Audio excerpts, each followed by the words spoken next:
Just a quick gear demo today. I wanted to talk about this 2003 or 4 Gibson Les Paul Melody Maker. If you're like me and you're a Fender guy, you still want a Gibson, right? You still want particularly a P90 axe in your arsenal, whether it's a Casino or a Les Paul Jr. And I had a couple of different P90 guitars before I got this one, and this one has sort of sealed the deal, satisfied the urge, whatever you want to call it. And if you can find one cheap, it's a great buy. So this is sort of a heads up. Gibson has made a ton of different guitars with the words Melody Maker in the title, but a lot of them are weird variants. And some of them have original Melody Maker features, others don't. Others are more like a Gibson Les Paul Special.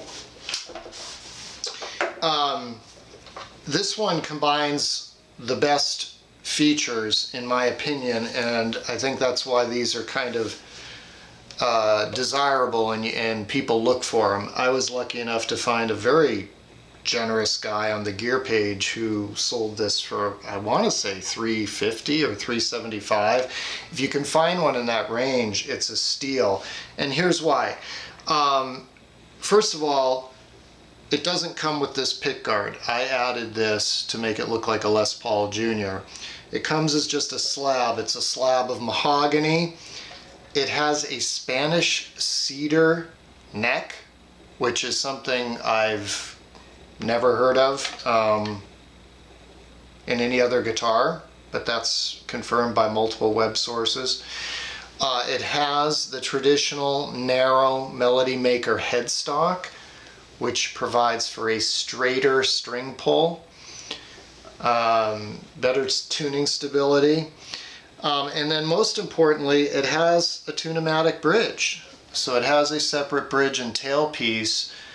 Les Paul Juniors and most of the Melody Maker variants that Gibson has released over the years just have a single wrap tailpiece. So you can't set the intonation, you can't set individual string height. Not a good deal in general. So you can spend more, obviously, and get a Les Paul Jr.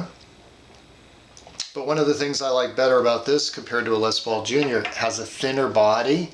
Super thin body. This thing is ridiculously lightweight, probably in the range of 6 pounds, but it's not neck heavy. It does not dive like some SGs. It has the 60s slim taper neck, and you can see because of the thin nitrocellulose lacquer finish, you get real relicking, real natural relicking from use, not phony relicking, which, full disclosure, I also like and have on my Telecaster. But this is real relicking from actual playing wear, and therefore much cooler, right? This particular one had a Lawler pickup installed, which is an amazing pickup.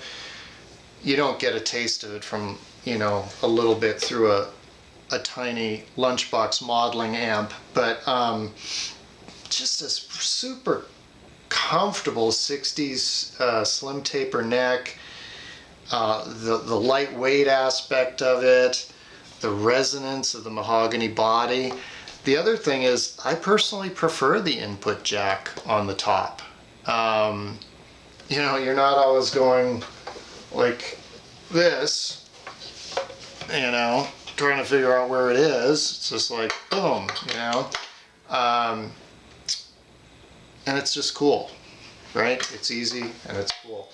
So if you're looking for a really simplistic plank to spank, this could be your monkey. Look for it with this, like I said, the original Melody Maker headstock.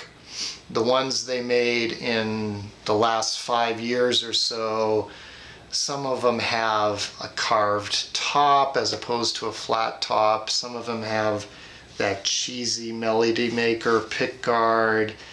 and 2 pickups, which is fine, but if you want the Les Paul Jr. feel, you want the single dog-eared P90.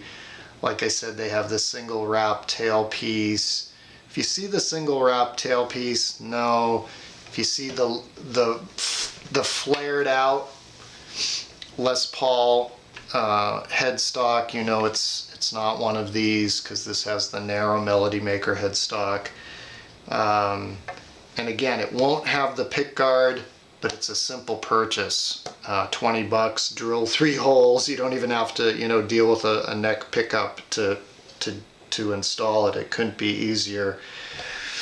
And then you have a guitar that you can just hurl around and you don't care, right? Because the more dings it gets in it, the better, right? All right, so that's the gear tip for today. 2003, I think they made them maybe up to 2006, Gibson Les Paul Melody Maker. And of course, the TV yellow finish. Thank you.